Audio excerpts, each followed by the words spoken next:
నమస్తే, welcome to Suman TV. ఇటీవల కాలంలో సాధారణంగా యంగ్ మెన్ లోనే ఎక్కువగా కనిపించే సమస్య అండ్ బయటికి ఎక్కువగా చెప్పుకోనటువంటి సమస్య ఏదైనా ఉందనంటే అది వారికోసిల్ అని చెప్పుకోవచ్చు. వారికోసిల్ వచ్చింది అని అంటే ఫర్టిలిటీ ఇష్యూస్ అనేది కామన్ గా మనకి కనిపిస్తూ ఉంటాయి. అండ్ వాళ్ళ లైంగిక పరంగా వాళ్ళ సెక్షువల్ లైఫ్ కూడా డిస్టర్బ్ అయ్యే ఛాన్స్ ఎక్కువగా ఉంటుంది. సో మరి ఈ వారికోసిల్కి దీనికి అత్యాధునికంగా అందుబాటులోకి వచ్చినటువంటి వారికోసిల్ ఎంబలైజేషన్ అనే పద్ధతి ఏ రకంగా మనకు ఉపయోగపడుతుంది, సో ఎలా చేస్తారు ఈ ట్రీట్మెంట్, ఈ విషయాలన్నీ అడిగి తెలుసుకుందాం. మనతో పాటు ఉన్నారు డాక్టర్ అర్జున్ రెడ్డి గారు, interventional radiologist from Rivia Vascular Institute, Gachibowli. Hello sir. Hello sir, varicocele అంటే ఏంటి? సో ఎందుకు ఈ మధ్య కాలంలో యువతలో ఎక్కువగా మనం చూస్తున్నాం, ఎందుకు వస్తుంది అంటారు? వారికోసిల్ అనేది ఏదైతే మనకి టెస్టిక్యులర్ బ్లడ్ సప్లై అంటే టెస్టికల్ వెళ్ళే రక్త సరఫరా ఆబ్వియస్లీ ఆర్టరీస్ ద్వారా టెస్టికల్ కి బ్లడ్ సప్లై వస్తుంది. ఆ రిటర్న్ అయ్యే బ్లడ్ అనేది వెయిన్స్ ద్వారా వెళ్తుంది. సో ఆ వెయిన్స్ సిరలు ఉంటారు. ఆ వెయిన్స్ ఏదైతే గొనాడల్ వెయిన్స్ అని అంటాం, అంటే టెస్టికులర్ వెయిన్స్ ని గొనాడల్ వెయిన్స్ అని అంటాము. సో ఆ వెయిన్స్ కి బ్లడ్ తిరిగి వెళ్ళే మెకానిజంలో ఏమన్నా ఫెయిలియర్ ఉన్న వారికోసిల్ అనే ఇబ్బందులు వస్తుంటాయి. సేమ్ వారికోస్ వెయిన్స్ లాగే ఇందులో కూడా ప్రాసెస్ ప్రాబ్లం సేమే అండి. సో వాల్వ్స్ డిస్ఫంక్షన్ అంటే వెయిన్స్ లో కొంచెం చిన్న ఒక డోర్స్ లాగా ఉంటాయి ప్రతి ఫ్యూ సెంటీమీటర్స్, ఈ వాల్వ్స్ అని అంటాం. ఈ వాల్వ్స్ ని జనరల్ గా దాని ఫంక్షన్ ఏంటంటే బ్లడ్ ని పైనకే వెళ్ళేటట్టు చూసి రివర్స్ అవ్వకుండా అవి ప్రివెంట్ చేస్తాయి. ఈ వాల్వ్స్ లో ఇష్యూస్ వచ్చినప్పుడు కానీ ఆర్ కొంతమందికి ఈ డ్రైనేజ్ సిస్టంలో ఎక్కడైనా ప్రెషర్ ఉండి బ్లాక్ ఉన్నా ఈ వాల్వ్స్ డ్యామేజ్ అయ్యే ఛాన్సెస్ ఉంటాయి. సో ఇండివిజువల్గా మోస్ట్ ఆఫ్ ద పేషెంట్స్కి ఈ వాల్వ్స్లో డ్యామేజ్ అయిన దానివల్ల ఈ వారికోసిల్ అయ్యే ఛాన్సెస్ ఉంటాయి. అండ్ కామన్గా చూస్తే లెఫ్ట్ సైడెడ్ మనం ఎక్కువ చూస్తాము.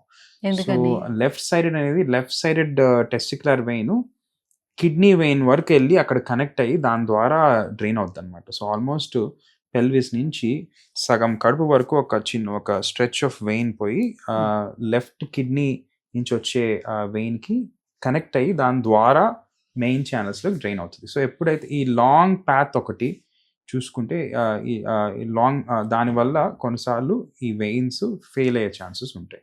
సో అదే రైట్ సైడ్ టెస్టికులర్ వెయిన్ చూస్తే డైరెక్ట్ గా పోయి అది కూడా దానికి లాంగ్ పాత్ ఉంటుంది, బట్ డైరెక్ట్ గా ఈ మన మెయిన్ ఛానల్స్ తో డ్రైన్ అవుతుంటుంది. సో ఎక్కువగా మనం మగవారికి చూస్తే ఈ లెఫ్ట్ సైడెడ్ వారికోసిల్ అనేది చాలా కామన్ గా ఉంటుంది. సో ఈ వారికోసిల్ వచ్చినప్పుడు ఆబ్వియస్లీ బ్లడ్ సర్క్యులేషన్ టెస్టిస్ లో బ్లడ్ సర్క్యులేషన్ అంటే కంజెషన్ వల్ల ఇలాంటి ఇష్యూస్ వచ్చి పెయిన్ కానీ లేదంటే స్పర్మ్ ఏదైతే జనరేట్ అవుతుందో ఆ పోర్ క్వాలిటీ సీమెన్ స్పర్మ్ రావడం కానీ ఆర్ ఇన్ జనరల్ లో స్పర్మ్ కౌంట్స్, స్పర్మ్స్ జనరల్గా మూవ్ అవుతాయి. సో మొటిలిటీ అని అంటాం. ఆ మొటిలిటీ పోర్గా ఉండడం వల్ల ఇన్ఫర్టిలిటీ ఇష్యూస్ కూడా ఫేస్ చేస్తుంటారు. సో ఇలాగా ఉన్నప్పుడు ఆబ్వియస్లీ ఒక ఆండ్రాలజిస్ట్ దగ్గరికి వెళ్ళినప్పుడు ఆర్ ఒక యూరాలజిస్ట్ దగ్గరికి వెళ్ళి ఆర్ జనరల్ వేరెవర్ డయాగ్నోస్ చేసిన తర్వాత ఒక డాప్లర్ స్కాన్ అనేది చేస్తాం. సో ఒక స్క్రోటల్ డాప్లర్ స్కాన్లో కానీ ఒక ఫస్ట్ క్లినికల్ ఎగ్జామినేషన్ అయిన తర్వాత ఏమైనా సస్పిషన్ ఉంటే వారికోసిల్ ఉందని ఒక డాప్లర్ స్కాన్ ఆర్డర్ చేసినప్పుడు ఆ డాప్లర్ స్కాన్ కూడా ఒక స్పెసిఫిక్ విధానంగా చేయాలి. ఈ వారికోసిల్ని ప్రాపర్గా డయాగ్నోస్ చేయాలంటే నిలబడి ఉండాలి పేషెంట్. సో అట్లా చేసినప్పుడు అది ఒకవేళ డయాగ్నోస్ అయితే దాని తర్వాత దానికి ట్రీట్మెంట్ అవసరమా లేదా కన్జర్వేటివ్ మేనేజ్మెంటా, మెడికల్ మేనేజ్మెంట్ ఆర్ ఏదో ఒక సర్జికలా లేకపోతే ఏదో అనేది ఒక డిసైడ్ చేసిన తర్వాత these patients can go ahead. So ఇప్పుడు సిమ్టమ్స్ అనేవి అందరిలో ఒక రకంగా కనిపిస్తాయా, అసలు సిమ్టమ్ లేకుండా కూడా ఉండొచ్చు అని అంటారా? అంటే ఇప్పుడు సిమ్టమ్ లేదని అనుకోండి, సో ఎవరైనా కొత్తగా పెళ్ళైన వాళ్ళు అయితే డెఫినెట్గా వాళ్ళు వెళ్ళి చెక్ చేయించుకుంటారు, బికాస్ వాళ్ళ పిల్లలు పుట్టకపోవచ్చు, వెళ్ళి చెక్ చేయించుకొని వాళ్ళు బయటపడచ్చు. ఒకవేళ పెళ్ళి అయిన తర్వాత పిల్లలు పుట్టిన తర్వాత కూడా ఎవరికైనా వచ్చింది అనుకోండి, సో సిమ్టమ్స్ లేనప్పుడు వదిలిపెట్టేస్తారు కదా, సో ఎలా తెలుసుకోవచ్చు? అలా వదిలిపెట్టడం వల్ల, నెగ్లెక్ట్ చేయడం వల్ల కూడా ఏమైనా ప్రమాదం ఉంటుందా? సో మరి పేషెంట్ అండి, కొంతమందికి అసలు వారికోసిల్ ఉన్నా ట్రీట్ చేయాల్సిన అవసరమే ఉండకపోవచ్చు. సో అది కంప్లీట్గా క్లినికల్గా సైలెంట్గా ఉండొచ్చు. సో కొంతమందికి ఆ వారికోసిల్ వల్ల ఇంపాక్ట్ ఉండి ప్రాబ్లమ్స్ రావచ్చు. సో మేము జనరల్గా ఐ థింక్ యాజ్ ఫిజిషియన్స్ ఏ పేషెంట్కి ట్రీట్మెంట్ అవసరమా లేదా అనేది ఒకసారి వెన్ వి ఎగ్జామిన్ మేము డిసైడ్ చేస్తాము. సో ఒక విధానము మీరైతే అడిగారో ఒక పేషెంటే వాళ్ళు సొంతంగా దే కెన్ యాక్చువల్లీ పాల్పేట్ అనమాట. అంటే అవసరం లేదు. ఒకవేళ నొప్పి ఉన్నప్పుడు they can palpate or they can go అంటే ఒక ఫిజిషియన్‌ని కలిసినప్పుడు క్లినికల్‌గా కూడా ఎగ్జామిన్ చేయొచ్చు. సో, ఆ వెయిన్స్ వాసినప్పుడు అయి జనరల్‌గా టచ్‌కి మనము ఫీల్ అవ్వచ్చు. సో, ఇట్లా యూజువల్‌గా ప్రతి ఒక్కరు దాని గురించి వరీ అయ్యి సొంతంగా దాని ఐ మీన్ యాంగ్జైటీ తీసుకోవాల్సిన అవసరం లేదు. ఒకవేళ నొప్పి ఉన్నా ఆర్ ఏమన్నా ఇన్ఫర్టిలిటీ ఇష్యూస్ ఉన్నప్పుడు అంతవరకు అది క్లినిషియన్‌కి చూపించుకొని డయాగ్నోస్ చేపించుకుంటే అది సరిపోతుంది. అంటే వారికోసిల్ ఉండేటప్పుడు వాళ్ళకి ఎరెక్టైల్ డిస్‌ఫంక్షన్ కూడా ఉంటుందా? ఎరెక్టైల్ డిస్‌ఫంక్షన్ అనేది చాలా అంటే ఇంకా లేట్ స్టేజెస్ ఎవరైతే బాగా ఇగ్నోర్ చేసి వారికోసిల్ వల్ల టెస్టికల్ సైజ్ తగ్గి అండ్ ఆ టెస్టిక్యులర్ అట్రోఫీ వల్ల అంటే సైజ్ తగ్గడం వల్ల కొంతమందికి టెస్టోస్టెరోన్ లెవెల్స్ తగ్గిన వాళ్ళకి కొంచెం వచ్చే అవకాశం ఉంటుంది. అందరికీ కాదు. అది ఎక్స్‌ట్రీమ్ అంటే బాగా సివియర్‌గా ఉన్న వారికి రావచ్చు. సో, ఇప్పటివరకు ఎవిడెన్స్‌లో కొంచెం హైయర్ అసోసియేషన్ అయితే ఉంటుంది. అంటే వారికోసిల్ సివియర్ వారికోసిల్ ఉన్న వారికి slightly higher risk of ED ఉండడము. But it is very specific అండి. అది నేను చెప్పినట్టు సివియర్ స్టేజెస్‌లో ఉన్న వారికి అది ప్రతి ఒక్కరికి వస్తదని ఏమి ఉండదు. సో, గతంలో ఈ వారికోసిల్‌కి ట్రీట్మెంట్ అనేది ఎలా జరిగేది? ఇప్పుడు మనకు అందుబాటులో ఉన్నటువంటి వారికోసిల్ ఎంబోలైజేషన్ ట్రీట్మెంట్ ఏ రకంగా ఉపయోగపడుతుంది? సో, ఎంత ఐ మీన్ అడ్వాంటేజెస్ ఉంటాయి దీంట్లో? సో, ట్రెడిషనల్‌గా కన్జర్వేటివ్ ట్రీట్మెంట్ చూసుకుంటే స్క్రోటల్ సపోర్ట్స్ అయి అడ్వైస్ చేస్తారు. అండ్ కొన్ని ప్రికాషన్స్ చెప్తాము. బట్ అది బాగా సివియర్ అయినప్పుడు ఆర్ ఏదైనా ఫర్టిలిటీ ఇష్యూస్ ఉన్నప్పుడు సర్జికల్ ట్రీట్మెంట్ కానీ or any kind of intervention suggest చేస్తారు. సో, సర్జికల్ ట్రీట్మెంట్స్ కానీ చూస్తే వారికోసిలెక్టమీ ట్రెడిషనల్‌గా ఒక చిన్న ఇన్సిషన్‌తో గ్రాయిన్ దగ్గర చిన్న ఇన్సిషన్ చేసి అక్కడుండే ఈ చెడిపోయిన వెయిన్స్‌ని సర్జన్స్ ఆండ్రాలజిస్ట్ కానీ, యూరాలజిస్ట్ కానీ క్లోజ్ అది ఆ వెయిన్స్‌ని టై చేసేటట్టు సర్జరీ ఉంటుందండి.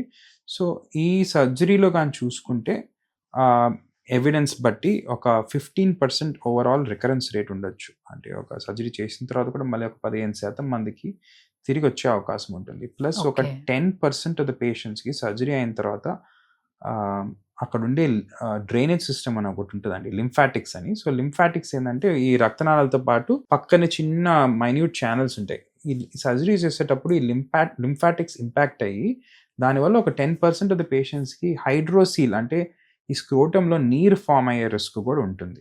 సో, ప్లస్ రేర్‌గా కొంతమందికి అంటే ఇంకా ఇట్ ఈస్ రేర్ బట్ ఇది ఓపెన్ సర్జరీ కాబట్టి పక్కన అక్కడ ఉండే ఆర్టరీ అంటే వెయిన్స్ కాకుండా ఇన్గోయింగ్ టెస్టిక్యులర్ బ్లడ్ ఆర్టరీస్ ద్వారా వెళ్తాయి కాబట్టి అక్కడ ఆ ఆర్టరీస్ డ్యామేజ్ అయ్యే రేర్ రిస్క్ ఉంటుంది. సో, ఇది ట్రెడిషనల్ వారికోసిలెక్టమీ. దాని తర్వాత మైక్రో సర్జికల్ వారికోసిలెక్టమీ అనేది ఇంకా చాలా అడ్వాన్స్డ్ మైక్రోస్కోప్‌తో కొంతమంది సర్జన్స్ చేస్తారు. సో, ఆ సర్జరీ దాంతో కొంచెం రికరెన్స్ రేట్ మచ్ బెటర్ అనమాట. అది కూడా ఒక సర్జికల్ ప్రొసీజరే. బట్ దాంతో డేటా అయితే one of the best technique అనేది అది ఉంది. సో, ఇప్పుడు దాంతో పాటు ఈ వారికోసిల్ ఎంబలైజేషన్ అనేది ఒక వాస్క్యులర్ ఇంటర్వెన్షనల్ రేడియాలజీ ప్రొసీజర్ ఇది. So, as interventional radiologist obviously మేము ఇమేజింగ్ బాడీ ట్రీట్మెంట్స్ చేస్తాం కాబట్టి ప్లస్ ఈ రక్తనాళాల లోపల నుంచి వెళ్ళే ట్రీట్మెంట్స్ చేస్తాము. సో, ఈ వెయిన్స్ ఏదైతే ఈ చెడిపోయిన వెయిన్స్ ఉంటాయో ఆ వెయిన్స్ లోపలికి ఒక చిన్న పిన్ హోల్తోనే గ్రాయిన్ అంటే ఇక్కడ తొడలో ఒక చిన్న పిన్ హోల్ ద్వారా వెళ్ళి కెథీటర్స్ వాడి ఈ చెడిపోయిన గొనాడల్ టెస్టిక్యులర్ వెయిన్ లోపల ఒక కెథీటర్ పెట్టి దాంట్లో ఏదర్ గ్లూ అని ఒక మెటీరియల్ వస్తుంది, గ్లూ కానీ ఆర్ కాయిల్స్ అని చిన్న ఇంప్లాంట్స్ వస్తాయి. ఆ ఇంప్లాంట్స్ వాడచ్చు ఆర్ ఫోమ్ స్క్లిరోథెరపీ అని ఫోమ్ వాడి ఈ వెయిన్ని చెడిపోయిన వెయిన్ని మనము క్లోజ్ చేసేస్తాము. సో, ఇదంతా ఎండోవాస్కులర్ అంటే వెయిన్ లోపల నుంచి పోయి చేస్తాం కాబట్టి బయట ఉండే ఆర్టరీ కానీ లింఫాటిక్స్ కానీ టచ్ చేయము. సో, అక్కడ అయ్యే డ్యామేజ్ జనరల్గా కానీ చూసుకుంటే సరౌండింగ్ రిస్క్స్ కాంప్లికేషన్స్ కొంచెం తక్కువ. అండ్ రికరెన్స్ రేట్ కానీ చూసుకుంటే కంపేర్ టు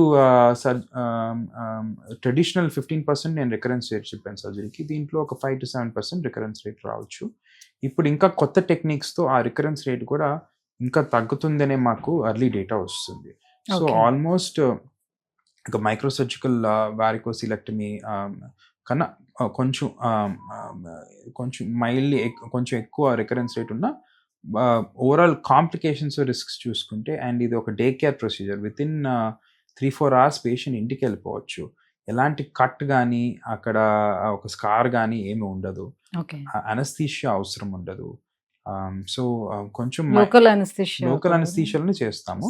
ప్లస్ ఒక క్యాత్ ల్యాబ్ అంటే ఇమేజింగ్ ఎక్స్రే వాడి లోపల చూస్తాం కాబట్టి మైల్డ్ ఎక్స్రే ఎక్స్పోజర్ ఉండొచ్చు. బట్ ఈరోజు మనకుండే అడ్వాన్స్ సిస్టమ్స్లో ఆ ఎక్స్రే ఎక్స్పోజర్ కూడా చాలా మినిమల్ అయిపోయింది అన్నమాట. సో ఓవరాల్ అడ్వాంటేజెస్ చూసుకుంటే నేను చెప్పినట్టు సింపుల్గా quick recovery with in a day, ఒక పూటలో కూడా రికవర్ అయ్యే లాంటి ట్రీట్మెంట్ ఇది.